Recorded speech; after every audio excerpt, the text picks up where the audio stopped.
What you are about to hear is not science fiction or conspiracy theory, but a glimpse of what is going on behind the closed doors of the United States Pentagon.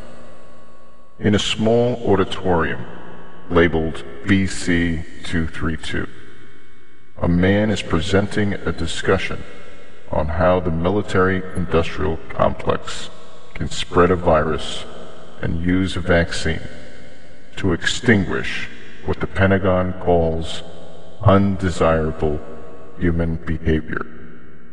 Specifically in this case, religious behavior. This is dark science, my friends. With all the mandatory vaccine programs in the United States, do not be deceived for a moment that something like this will not, or possibly hasn't already, been used on the American public. Let's take a look, shall we?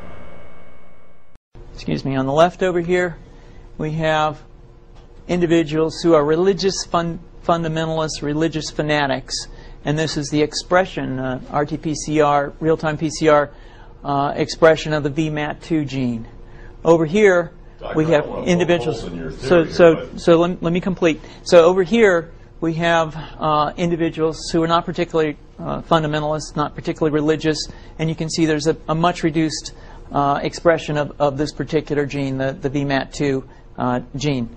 Another evidence that supports our hypothesis for the development of this approach. What you see here is by spreading this virus, we're going to eliminate individuals from donning on a bomb vest and going into a market and blowing up the market. So our hypothesis is that these are fanatical people, that they have overexpression of the VMAT2 gene, and that by vaccinating them against this, we'll eliminate this behavior. So we have some very, very remarkable data in this next slide. Here we have two brain scans. These are fMRIs. These are two different individuals with different levels of expression of VMAT2. On top is an individual who's a religious fanatic, an individual, and we've repeated this numerous times, that has high levels of VMAT2. Now, this individual down here who had low levels of the VMAT2 gene, this individual would self-describe as not particularly religious. In each case, these individuals were read a religious text. This individual lit up the right middle frontal gyrus, shown here, and that's a part of the brain that's associated with theory of mind. It's a part of the brain that has to do with intents and beliefs and desires.